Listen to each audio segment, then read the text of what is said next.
Ok, bien. Entonces, a ver, vamos. Ahí estamos. Bueno, primero pedir disculpas por vamos a hacer primero una fe de ratas con el título. No es Server Application Management, es Server Application Model. Yo lo mandé mal y después no me di cuenta y nada, eso. Simplemente que se llama Serverless Application Model, no Management. Así que bueno, básicamente eso es lo que hoy vamos a ver. Yo creo que hubo, por lo que me contó Sabrina, bueno, hubo una introducción sobre qué es el concepto de serverless. La idea es retomar un poco, digamos, esta idea de los serverless y mostrar una de las tantas implementaciones de esquemas serverless donde, bueno, se combinan dos recursos serverless, que son, en este caso, bueno, Lambda y API Gateway en AWS, y como, digamos, esto en el contexto de un framework que es justamente SAM. SAM es básicamente la integración de, como decía antes, de Lambda y API Gateway. Bueno, un poco la agenda es, bueno, hablar de qué es SAM. Vamos a hacer un breve repaso. Yo no sé si todos estuvieron en la charla sobre serverless, si todos están familiarizados con el concepto, pero bueno, básicamente la idea es hacer una breve recapitulación de, bueno, de qué significa serverless en cloud, básicamente porque y especialmente para poder hacer esa distinción entre lo que es un recurso cloud y lo que es un recurso serverless en cloud.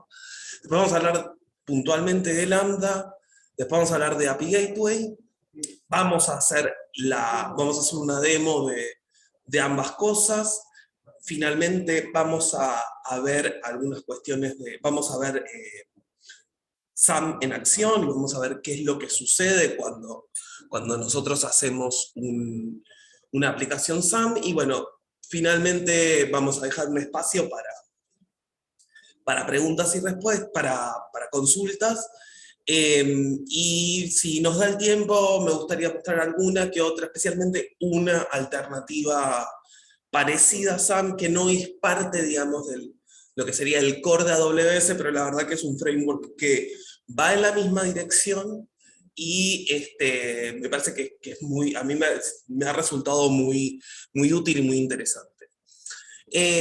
Antes de empezar, quisiera un poco saber cuánta experiencia o cuánto han podido trabajar con, eh, con AWS, con Lambda, con API Gateway en AWS, como para más o menos tener una idea de eso, cuánto han visto de todas estas cuestiones, si es la primera vez que lo escuchan, si hay algo han visto, etc. No sé. Sí, si quieren vayan desmuteándose, díganme quién soy porque no veo, y vayan. Ah, no, lo tengo acá. Esto, perdón.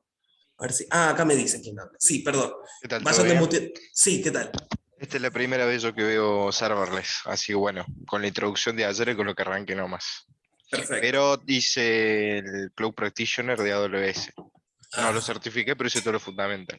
Así que bueno, perfecto. me interesa aprender un poco sobre esto. Excelente. El resto,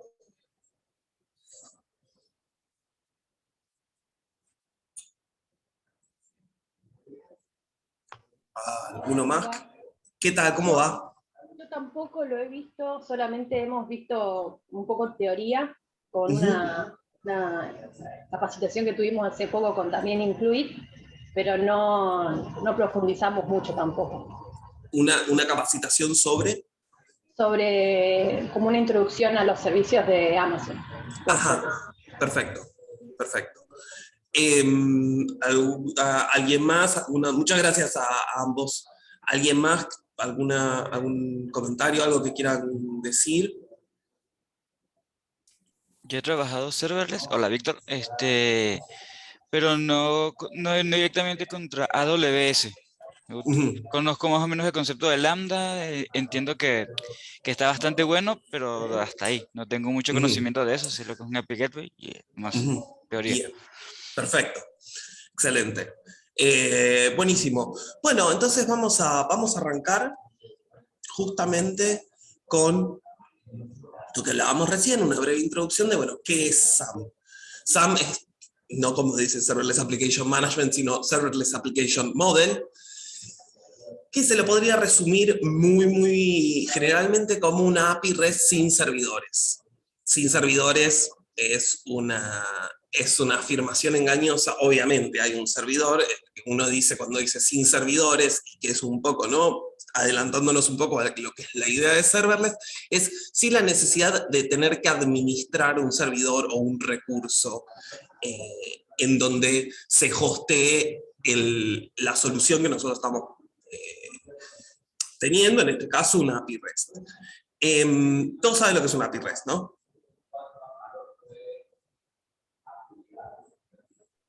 Perdón, ¿te hago una Sí. consulta? Sí.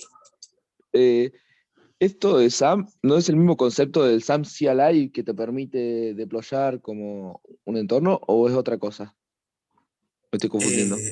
No, o sea, SAM tiene un CLI, Bien. te Estamos permite en este concepto, deployar. en esto. Sí. De hecho, Yo no es sabía probable. Sí, perdón, decime. Yo pensaba que te permitía SAM al estilo CloudFormation deployar más que una API Gateway y una Lambda, no sé, una Dynamo, más cosas. No, en ese caso vos, o sea, deberías.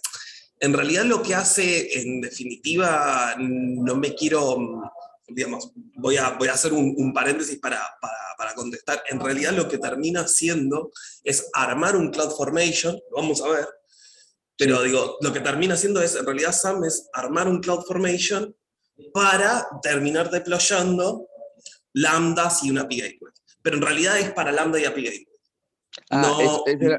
Por eso, desconocía. Mi pregunta Uh-huh. era eso, si solamente era para API Gateway y Lambda o si permitía deployar otros recursos. Se pueden deployar otros. A ver, algunas cosas más se pueden, la verdad que no me acuerdo el detalle fino como para decirte cuáles sí, cuáles no y de qué manera. Yo creo que algunas Bien. cosas más se pueden, pero digamos el núcleo de la idea es deployar justamente lambda y API. Bien, perfecto, muchas gracias. Esa era mi No, pregunta. por favor. Bueno, como comentaba acá con el compañero Diego, es justamente, digamos, lo que nos permite SAM es hacer la unión de dos recursos serverless, API Gateway y Lambda. ¿Qué es lo que en definitiva permite eso? Es ejecutar una Lambda, ahora vamos a ver lo que es una Lambda, vía un request de HTTP. Es decir, nosotros podemos pegarle un servicio de determinada manera y eso hacer que ejecute una Lambda. Vamos a ver, antes de empezar, bueno, ¿de qué hablamos cuando hablamos de serverless? ¿No? O sea, ahí está. Bueno, perdón, los puse al revés. Vamos a hacerlo así. ¿Qué no es serverless? Perdón, esto quedó al revés, así que voy a hacer así y después voy a volver para atrás. ¿Cuándo hablamos de que algo es serverless? Cuando nosotros no necesitamos administrar la infraestructura que lo soporta. Y no tenemos ninguna decisión sobre la infraestructura que lo soporta. Normalmente, el uso de servicios serverless requiere solamente de un control a nivel negocio, es decir, de entender qué es lo que nosotros queremos que el recurso haga, no sé, por ejemplo. Y no tener que estar ocupándonos de cuestiones, por ejemplo, que tienen que ver fundamentalmente con escalamiento, con capacidad, es decir, la idea de los serverless tiene que ver con el no tener que ocuparse de eso, ¿no? De que algo tenga que escalar o desescalar, y bueno, y tener que estar ocupándonos de eso. Justamente porque la asignación de recursos es automática, es decir, en este caso, supongamos que nosotros vamos a tener lambdas y API Gateway, en ambos casos va a ser AWS el que determine cuántos y qué recursos y de qué manera y cuántos va a poner a disposición de aquello que nosotros vamos a estar deployando. Normalmente, obviamente, por este motivo, Los productos serverless tienen un modelo de pricing por volumen de uso. Volumen de uso obviamente va a ser un concepto muy distinto en cada uno de los productos. O sea, si nosotros pensamos en, no sé, en un producto que tiene que ver con cuánto tiempo está prendido, bueno, entonces el consumo va a ser, en general, el consumo va a ser por tiempo. Si es son recursos que tienen que ver con cuánto recurso consumimos, bueno, entonces va a tener que ver con el volumen de los recursos que consumimos. Entonces, básicamente, para ponerle una frase cerrada, sería, bueno, el modelo, o sea, el precio es el precio que uno paga por uso. Eso es, digamos, como más o menos podrán imaginarse, tiene muchas, digamos, esta doble cuestión del escalamiento automático más un pago por uso, tiene muchísimas ventajas, por ejemplo, en casos de pruebas de concepto, ambientes o pruebas de desarrollo muy chicas, entonces, digamos, donde uno, por ejemplo, no quiere levantar algo gigantesco o algo, digamos, que tenga que estar prendido todo el tiempo, porque por ahí uno no lo quiere usar todo el tiempo. Entonces, si uno, por ejemplo, necesita cosas que no requieren un uso constante, muchas veces este tipo de soluciones serverless no solo son mucho más fáciles de manejar, porque básicamente no hay que administrar infraestructura, sino que además son más baratas. ¿Por qué? Porque en definitiva uno termina pagando por el uso, por el tiempo o por el volumen de uso, ¿no? Me voy a volver para atrás, no sé por qué quedó al revés. ¿Qué no es serverless, digamos, no? O sea, ¿por qué cuando nosotros hablamos de cloud services, no decimos, o sea, no es que cloud service no equivale a decir serverless? Serverless es, o sea, dentro de lo que son los recursos dentro de los cloud services, no todos los recursos son serverless, algunos lo son, algunos no. No son serverless cuando es necesaria la administración de servidores, por ejemplo, pensemos, no sé, ¿alguien saben lo que es Hadoop o lo que es un clúster de Hadoop? ¿Sí? ¿No? No.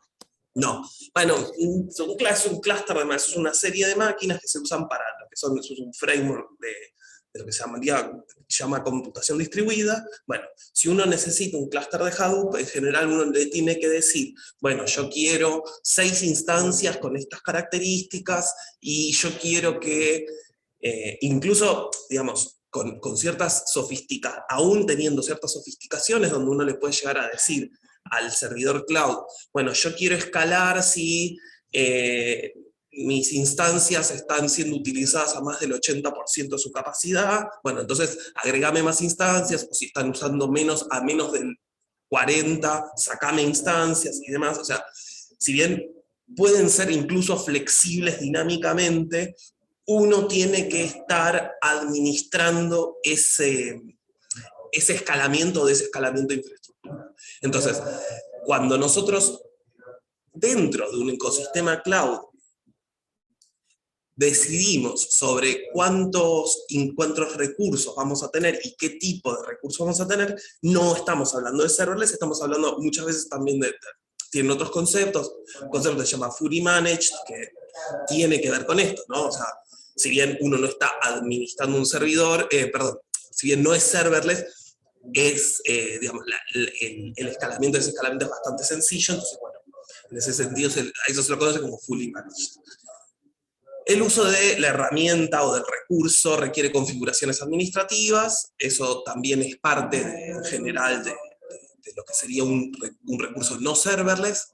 En general hay acceso a los recursos que los soportan, es decir, nosotros cuando armamos algo, sea una máquina virtual o un clúster de Hadoop, después nosotros podemos ir a ver las instancias que tenemos levantadas. Por ejemplo, si nosotros queremos levantar un clúster de Hadoop o una instancia de una cosa que se llama Elastic Beanstalk dentro de AWS, que son recursos no serverless, después podemos ir a ver las máquinas virtuales que están ejecutando o que están soportando ese otro recurso.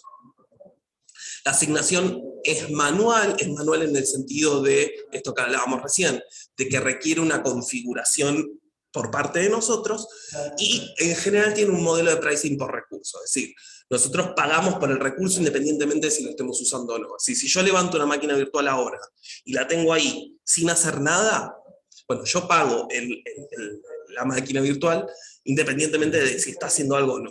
En el caso de las lambdas, por ejemplo, no. O sea, solamente pago por el momento en el que se está ejecutando.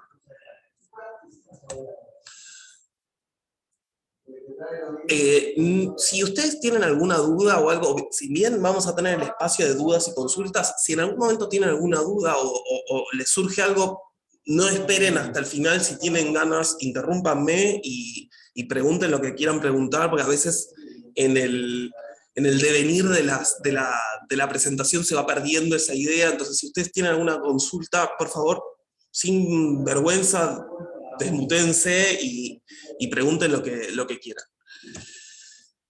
Bien, vamos a hablar un poco de qué es una lambda. Lambda es la ejecución de un proceso, digamos, sin la necesidad de un servidor asignado. Es decir, es ejecutar un pedazo de código, o sea, un script, sin tener que tener eso alojado en un lugar y hacer que eso haga. Y hacer que eso se ejecute en ese servidor o en ese recurso que nosotros preasignamos. Su pago, como dijimos recién, es por uso, que es básicamente es el tiempo que o sea, la cantidad de ejecuciones el tiempo total de ejecución, para ponerle un nombre general. El tiempo total de ejecución es la sumatoria de los tiempos de ejecución por los recursos asignados. Ahora vamos a ver qué son o qué tipo de recursos se asignan en una lambda. Las lambdas soportan, es decir, uno puede escribir una lambda en varios lenguajes. Los más populares están todos soportados, o sea, Python, JavaScript, Golang, C#, Ruby, y creo que me estoy perdiendo alguno más, y además soportan dockerizaciones. Entonces, uno puede armar un container y subir el container de Docker. Entonces, más o menos tienen, aunque sea una idea general de lo que es Docker.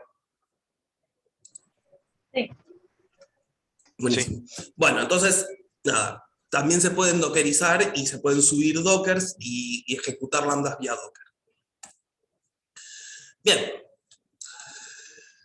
La lambda tiene digamos, el trigger de ejecución es basado en eventos, y los eventos pueden venir de varios lugares. Vía un broker de mensajes, es decir, nosotros podemos escribir un mensaje en un bus de mensajes. Hay uno particularmente, bueno, hay varios, digamos. Se llama AWS, tiene varios tipos de brokers de mensajes. De todos digamos, se puede ejecutar una lambda a partir de un mensaje en un broker de mensajes. Se puede hacer un trigger de HTTP, y se pueden hacer otros tipos de eventos que están, digamos, armados por default dentro de AWS. Por ejemplo, si ustedes saben lo que es S3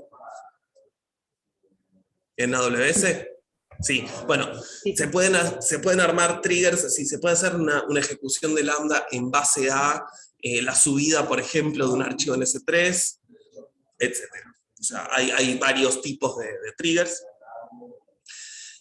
¿Qué es lo que uno necesita configurar o definir más que configurar dentro de una lambda? Bien, es la cantidad de RAM que va a tener asignada esa lambda y la cantidad de almacenamiento temporal. Pensemos que seguimos hablando de una ejecución, con lo cual es necesario asignarle o definir. En este sentido es bastante parecido a lo que podría ser, o conceptualmente, lo que podría llegar a ser un Docker. Entonces, uno tiene que configurar, o lo que se configura es la cantidad de RAM y la cantidad de almacenamiento temporal que va a tener esa lambda. Y el pricing es justamente fraccionado a segundo según la cantidad de RAM y la cantidad de almacenamiento. Entonces, al final del periodo, al final del mes, por ejemplo, lo que se hace es la sumatoria de segundos, o sea, es la RAM por la sumatoria de segundos de ejecución de las lambdas más el costo de almacenamiento por esa duración. ¿Cómo se pueden, es decir, cómo se puede deployar? Se puede deployar vía código. Yo puse vía código, la verdad que por ahí no puede ser, por ahí no es la mejor, ahora lo vamos a ver. Es decir, uno puede escribir dentro de la misma interfaz de AWS el código que uno quiere escribir. Se puede hacer vía un archivo zip desde la máquina local, es decir, uno puede subir un zip con el código, tiene ciertas reglas dentro de Lambda. Se lo puede subir a S3, o sea, se puede subir el código S3 y hacer que Lambda tome el código de S3, o se puede hacer vía Docker, vía SR Docker. SR es Elastic Container Registry, no es repository, no es registry, eso está mal, ahora después lo corrijo, que es, digamos, muy entre comillas, es el Docker Hub de AWS. Entonces, básicamente uno lo que puede tener es un repositorio, un repositorio privado, un registro privado de los containers, y hacer que Lambda tome de ahí sus containers. Vamos a hacer una súper breve demo de eso. Perdón, ¿dónde está? Bueno, no importa. Vamos acá.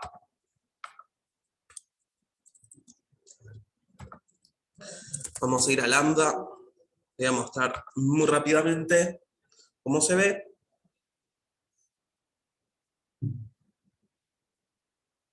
Bueno, yo había hecho un ejemplo acá, pero vamos a hacerlo de cero. Voy a borrar este. Vale, después borro. Vamos a crear función. Acá ven que tienen algunas opciones. Uno puede armar una desde cero, usar algún tipo de template, subir una imagen, o sea, usar una imagen de SR, como dice acá, o buscar alguna de ejemplo y levantar desde ahí. Vamos a empezar vamos a usar esta, que si bien dice from scratch, en realidad uso un hello world, y vamos a ponerle ejemplo 2. Vamos a poner Python. Ven, acá tienen todos los que están, todos los runtimes soportados. Y, bueno, yo no lo dije cuando no está en la presentación, pero bueno, también hay una cuestión de permisología que tiene que ver con, bueno, qué recursos pueden acceder a qué recursos, que es todo un universo dentro de lo que son los recursos cloud, que obviamente también aplican para Lambda y aplican para API Gateway, y decir, bueno, en qué VPC está, en qué subnet, de qué manera está, o sea, todo ese tipo de cosas que nosotros tenemos en cualquier ecosistema cloud, acá obviamente también aplican, ¿no? O sea, si nosotros necesitamos, por ejemplo, que una Lambda acceda a una base de datos que está en RDS, o sea, los recursos de base de datos de AWS, bueno, entonces le vamos a tener que dar los permisos correspondientes para que eso suceda. Vamos a create function.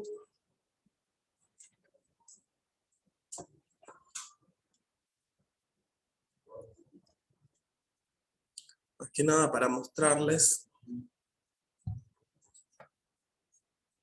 Ahí está. Bueno, en acá ustedes podrían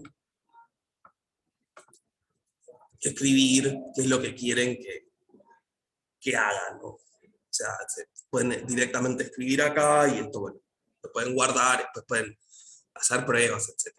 Les recomiendo que en algún momento chusmeen un poco Lambda, como para ver un poco qué es lo que se puede hacer. Pero bueno, nada, esto quería mostrarles un poquito cómo funcionaba. Bien.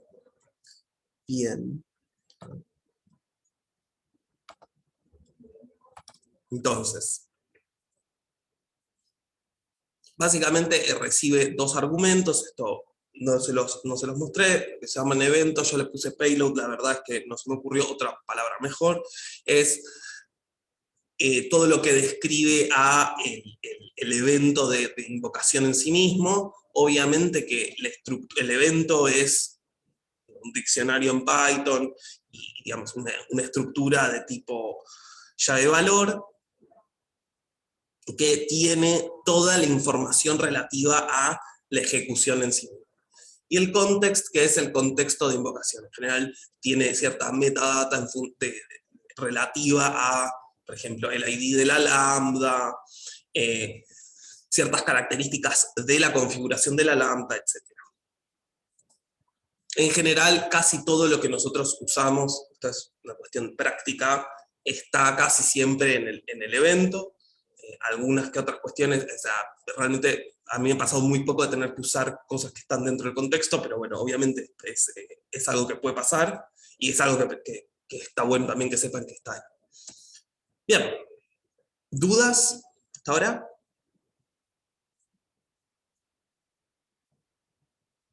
No, ninguna hasta ahora. Bárbaro.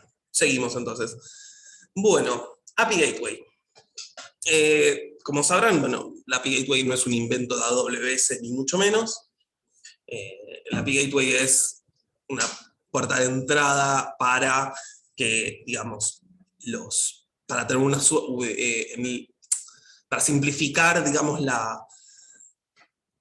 el acceso a distintos recursos, y para hacer un recurso y hacer transparente el acceso y el interfaceo del cliente final con todos los recursos que nosotros queremos ponerle a disposición. Pensemos, por ejemplo, si nosotros tenemos más de un servicio, o cierta estructura de microservicios, o no, digamos, más de un servicio, que nosotros queremos que vayan todos a través de la misma URL. Bueno, ponemos una API Gateway adelante y hacemos que la API Gateway sea el responsable de después pasar los requests a quien corresponde.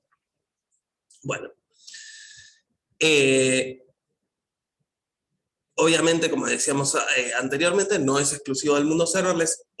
También, bueno, una de las cuestiones bastante interesantes, los usos más comunes que tiene la API Gateway es poder generar una estructura de control y de autorización más sencilla antes de que el request pase al backend, o sea, al recurso que lo ejecuta o que lo procesa. Entonces, bueno, vamos ahora a ver un poco, en función de las cuestiones y de las necesidades que uno tiene al optar por una API Gateway, bueno, ¿qué ventajas nos ofrece AWS en ese sentido? El servicio, por un lado, es serverless, y entonces, digamos, el pricing es por el volumen de llamadas, con lo cual eso ya creo que es una gran ventaja, porque bueno, uno tiene que estar preocupándose en cómo va a ser el API Gateway para resolver un pico de llamados, o bueno, ver cómo escalar el API Gateway, escalar o desescalar el API Gateway en sí. Eso se encarga AWS. Soporta APIs, o sea, soporta protocolos REST o WebSocket. Ahora acá vamos a ver solamente REST. Y puede conectarse con servicios, puede conectarse con backends o servicios HTTP vía load balancers. En realidad, el API Gateway se puede conectar a un load balancer que atrás puede tener APIs, lambdas y algunos otros servicios más. Los más importantes igualmente son, bueno, las conexiones vía HTTP y las conexiones a lambdas. Y después provee una serie de funcionalidades extra importantes a la hora de usar API Gateway, que son, bueno, todo lo que tiene que ver con la administración de cores, la autenticación. Esto está bastante bueno como está resuelto, es decir, uno no tiene que estar generando un servicio o un desarrollo muy complejo aparte para hacer autenticación. Bueno, una de las maneras, ahora lo vamos a ver, Después tiene manejo de cuotas vía keys, bastante interesante también, y bueno, y alguna otra serie de cuestiones que las vamos a ver hacia el final de esta sección. Bueno, ¿cómo es el flujo de un request dentro de AWS? O sea, ¿qué es lo que nosotros nos permite tocar? Bueno, una vez que el request entra, o sea, lo que tenemos es el method request, o sea, es el punto de entrada, definir los parámetros que acepta, o sea, qué acepta y de qué manera. Después tenemos lo que se llama el method integration, que es cómo se va a traducir o a transmitir ese request original al backend responsable. Pensemos, por ejemplo, en este caso de Lambda, donde, digamos, tiene que haber, o hay, y es lo que vamos a ver, hay una transformación o una adaptación del request original a una estructura de evento, es decir, cómo vamos a pasar del request al evento, es algo que se encarga o que se define dentro de lo que es el método de integration.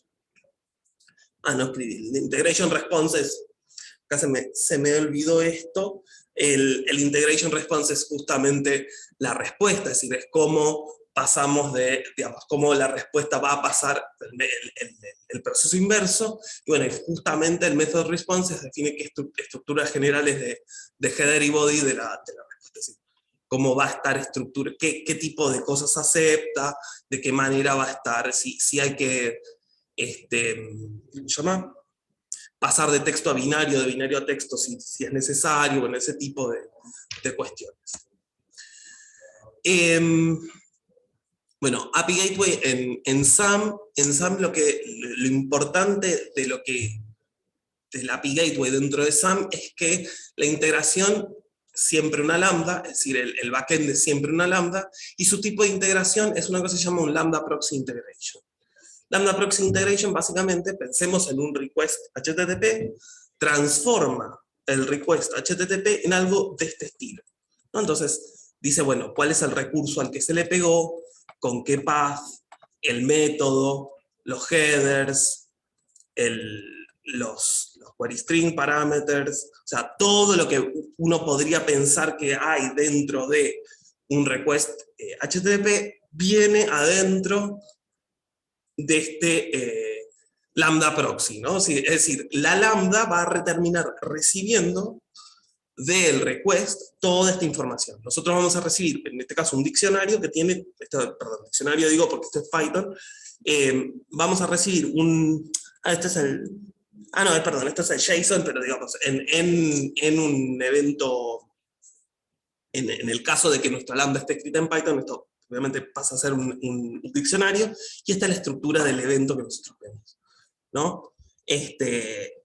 Por ejemplo, ustedes tienen acá la IP del caller, bueno, quién es el caller en el caso de que tenga un account ID, bueno, todas estas informaciones pues pueden ver la estructura y ver, bueno, qué cosas ustedes necesitan y digamos, en función de eso administrar y hacer lo que necesiten en función de todos estos datos que vienen dentro del request.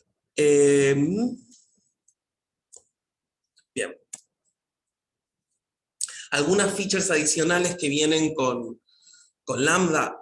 Una de las más interesantes son los authorizers o autorizadores, bueno, que son recursos que controlan o autorizan los requests a la API Gateway, es decir, antes de que un request pase al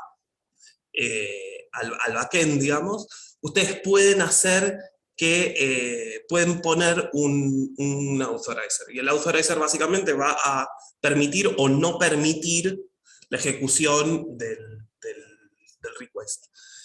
Y eso puede ser una lambda en sí mismo. Entonces, básicamente ustedes pueden recibir un evento, ver todas estas cuestiones y decidir si es o no es o sea, si lo dejan o no lo dejan pasar, con lo cual está bastante bueno. Y después también hay unas maneras más, si se quiere, más preseteadas usando Cognito. Cognito es un administrador de usuarios de AWS. Después, otra de las cuestiones interesantes, o otro de los features interesantes que tiene que tiene API Gateway son los que llaman los VPC links, que permite una conexión privada con un load balancer. Pensemos que si nosotros tenemos nosotros generamos una API, por ejemplo, con Elastic Beanstalk, o sea, Beanstalk es un framework para armar APIs dentro de AWS. Bueno, nosotros vamos a poder conectarnos a esa API vía el API Gateway va a poder conectarse privadamente a la API vía una conexión privada, entonces no va a ser necesario exponer a la API, al backend. Entonces todo va a quedar, todos los recursos que tienen que ver con el backend pueden quedar completamente privados, y el que queda público, si se quiere, es el API Gateway. Después se pueden usar lo que son custom domain names, es decir, si nosotros tenemos un dominio y tenemos ese dominio dentro de lo que sea el Route 53, o sea, de AWS, o sea, donde nosotros tenemos ya sea el dominio comprado a través de AWS o, digamos, utilizado dentro de AWS, bueno, nosotros podemos asignarle un nombre de dominio al API Gateway.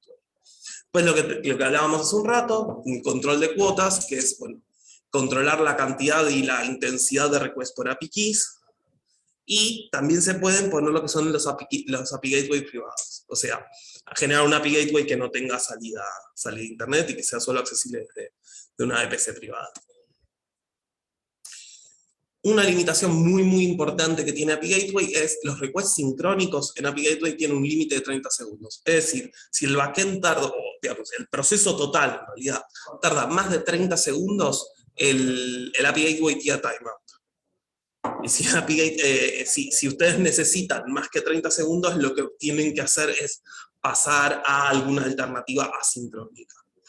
Que a veces no es tan sencillo, y es un tema que realmente hay que tener en cuenta porque puede ser un problema importante. ¿Dudas, consultas con respecto a API Gateway? Ninguna. Buenísimo. Bueno, vamos a hablar un poquito de SAM y después vamos a ver lo que es, ¿no? Vamos a ver un poco SAM en acción. ¿Qué es lo que tienes? Lo que es un proyecto SAM tiene un archivo de configuración, que es un template. En general, el nombre por default es template.yaml. Y después tiene múltiples directorios para las lambdas, que ya sea que sean zips o dockers. Nosotros tenemos en general dentro del mismo directorio donde tenemos el proyecto SAM, un archivo de configuración y múltiples directorios para las lambdas. Ahora vamos a ver un poco, les voy a mostrar cómo se ve un proyecto. Este proyecto que está acá, si ustedes se bajan en la librería de SAM, hacen SAM init, van respondiendo las preguntas, digamos, y les va a generar todo esto. La verdad que está muy bueno como para poder verlo, para poder explicar algunas cuestiones, para ver cuáles son las ventajas que tiene, y bueno, y entender por qué es tan interesante y es tan útil. Bueno, por un lado, nosotros acá vemos que tenemos, bueno, la función, que en este caso es un Hello World, en este caso es un paquete que tiene la app. Bueno, acá está todo toda la documentación. En este caso, bueno, obviamente es una app que no hace gran cosa, simplemente devuelve un mensaje. Obviamente acá ustedes pueden escribir toda la lógica que quieran.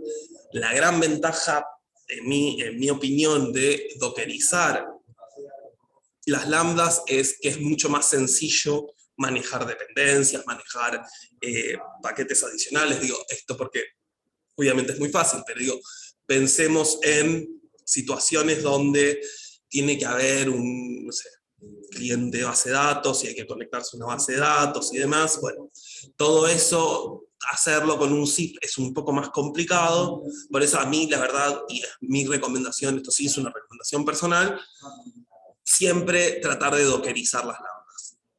veamos un segundo, ¿no? ¿Cómo se ve una imagen de lambda? Bueno, si ustedes usan Python o alguno de los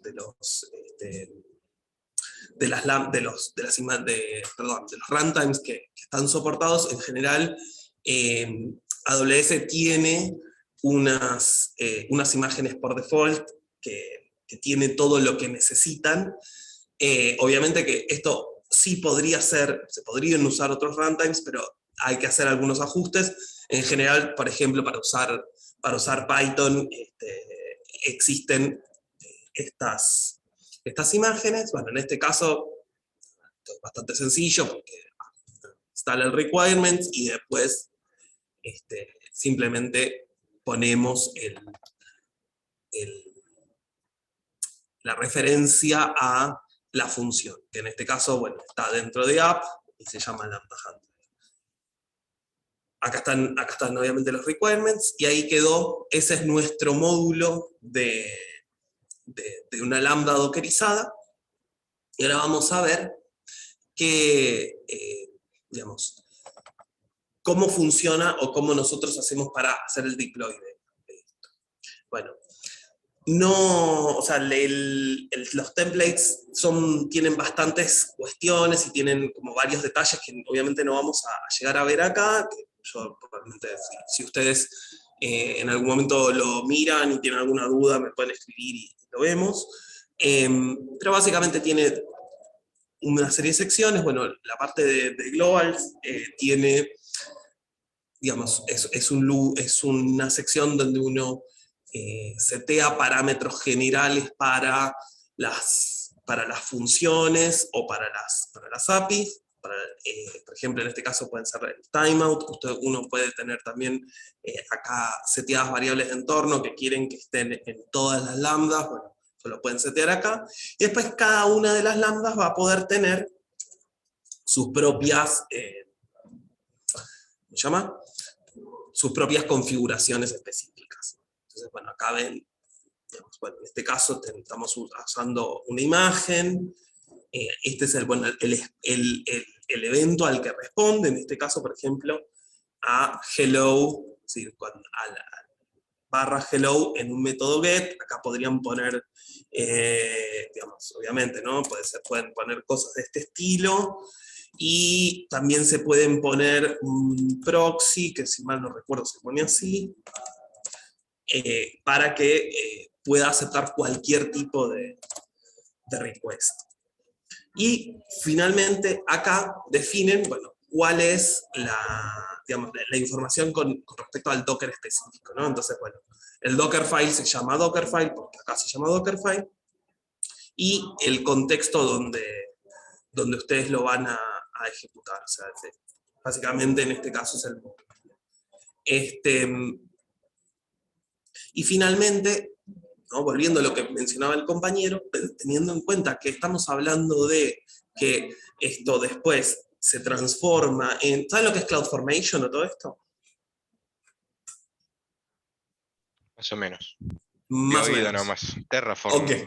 Conozco nomás. Claro, bueno, en realidad CloudFormation es, si se quiere, el lenguaje, en realidad no es un lenguaje porque son YAMLs o JSONs, o sea, son archivos de configuración que describen stacks dentro de AWS.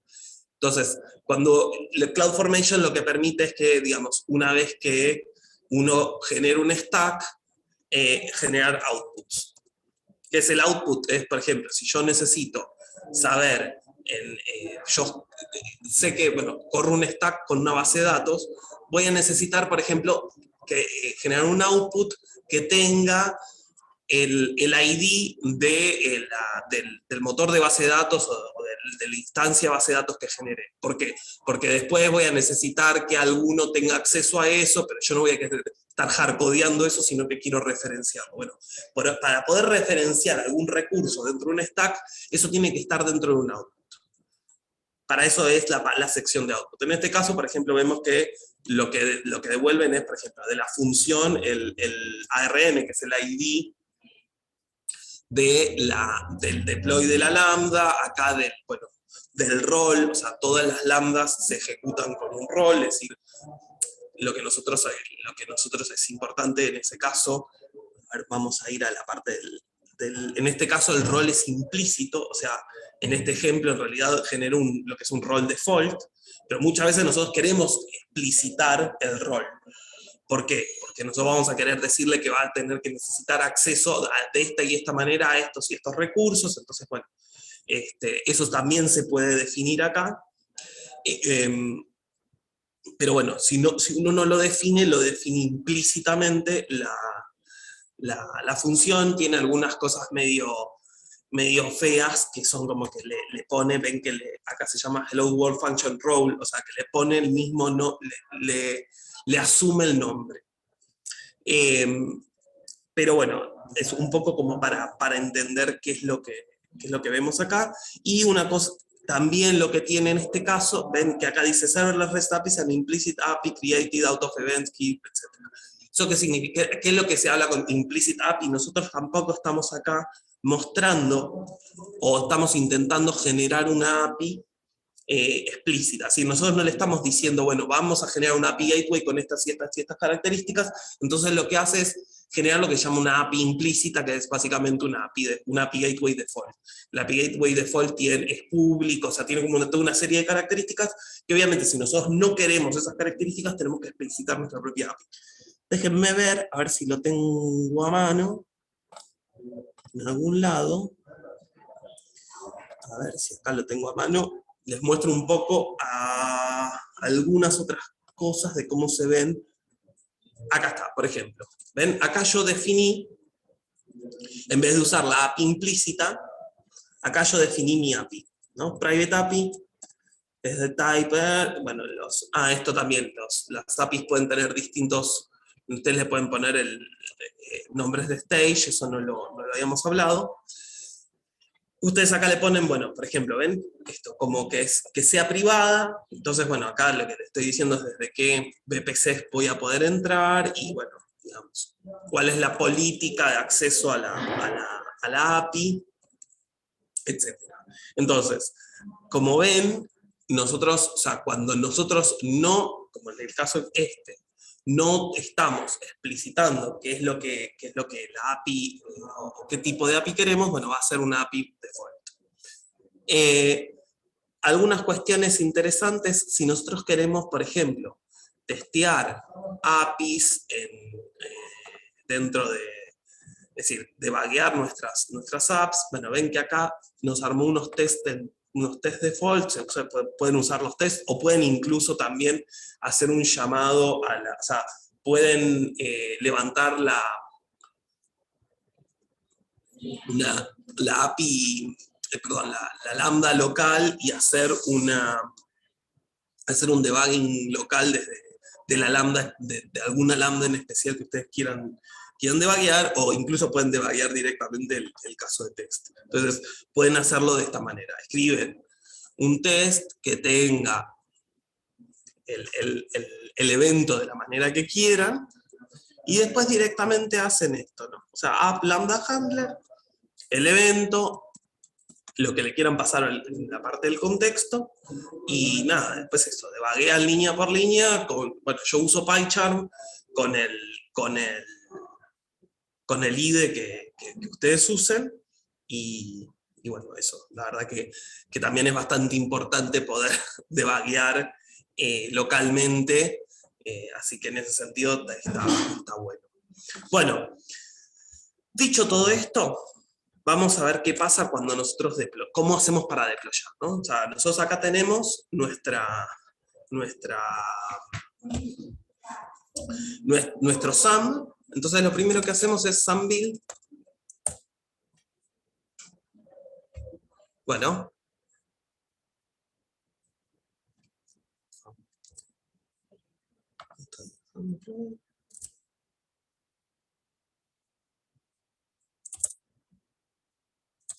Porque estaba acá adentro, perdón. Ahí está.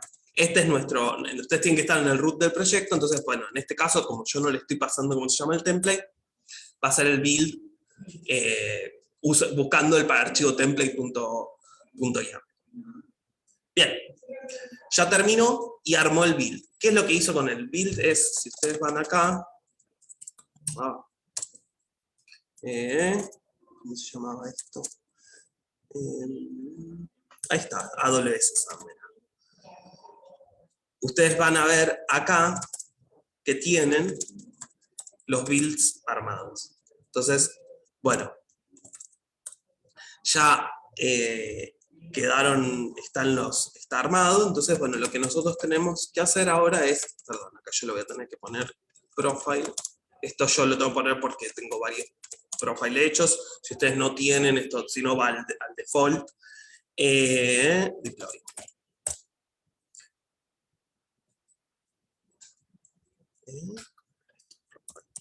Perdón,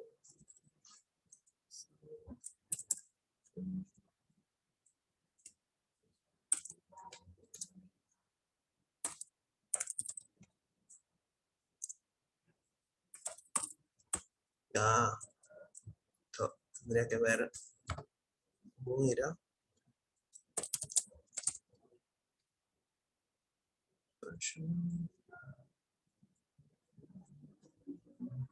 Voy a guardar un segundo. Voy a buscar las opciones. Porque el deploy va a ir a un lugar que yo no quiero.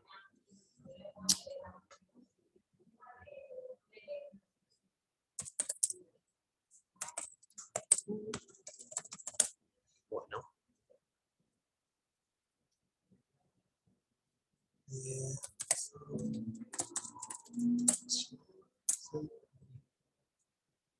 Esto no deja.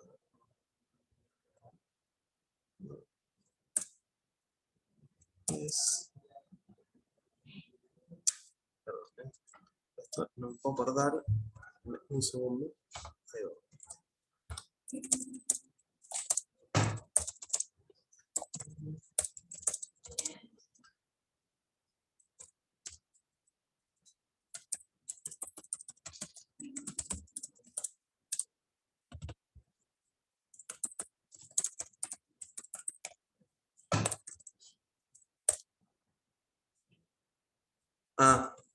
No, está bien.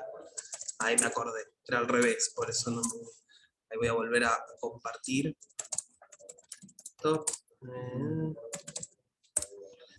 Entonces,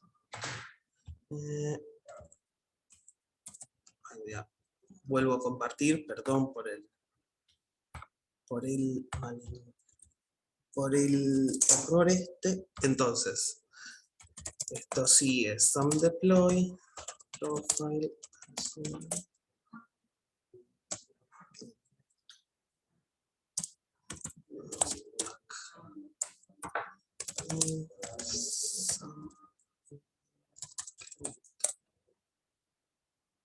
bueno.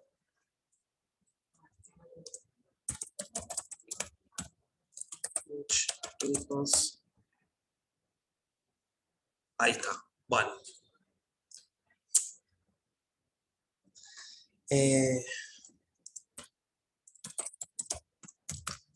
Porque hace bastante que no lo hacía, no me lo acordaba, ahora sí. Bueno, finalmente logré que esté creando los recursos. Ahora en un ratito vamos a ver qué es lo que creó y un poco cómo fue quedando.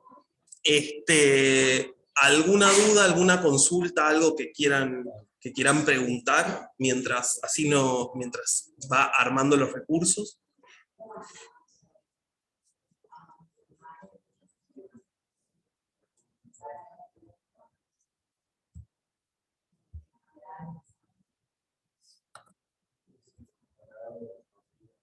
¿Ninguna duda, ninguna consulta?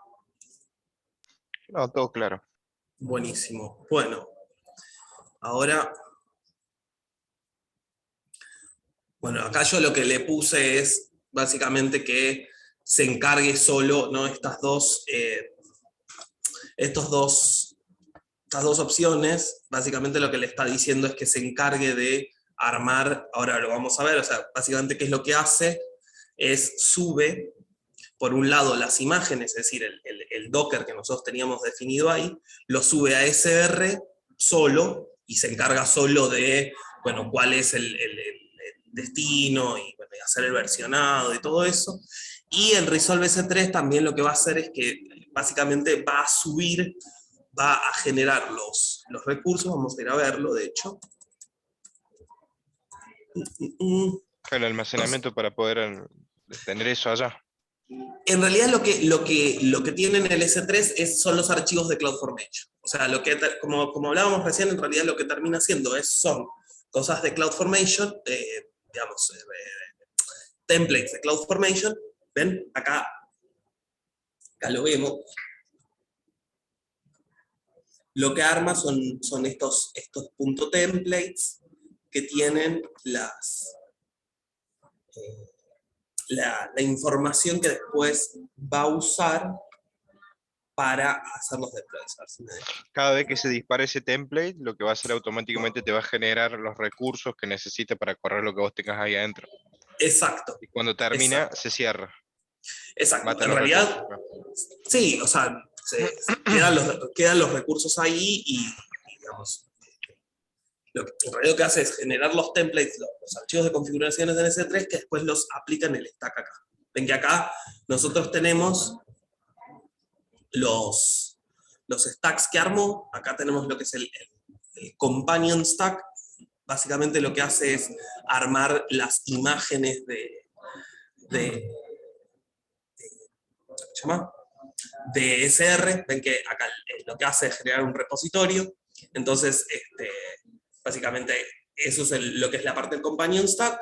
O sea, ven que acá genera CloudFormation, genera lo que llaman dos stacks. En uno tiene los repositorios, y en el otro, que es que todavía está ejecutándose, todavía no tiene outputs, es donde va a generar el API Gateway y la Lambda. ¿Sí? La Lambda va a ir a levantar la imagen de allá, y bueno, va a generar el API Gateway. A ver si termina. Ok, algo no le gustó. Bueno. Sí, en realidad me faltan los permisos.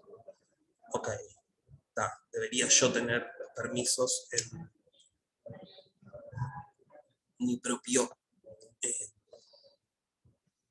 bueno, esto lo voy a tendría que ver. Yo sé que no lo hacía hace un tiempo y entonces hubo ahí un tema, pero bueno, básicamente lo que termina haciendo es armando el API Gateway que se conecta a la Lambda. Estamos medio justos de tiempo, si no les mostraba esto que me quedó colgado porque tuve este tema de permisos, pero sí, eso porque no me dejó a mi usuario hacer eso. Pero bueno, alguna duda, alguna consulta, más que nada de la parte del concepto. Después, bueno, obviamente, si esto queda resuelto, ustedes van a poder ver cómo vía el request se puede acceder a la Lambda y ejecutar la Lambda. ¿Alguna duda, alguna consulta, algo que quieran comentar?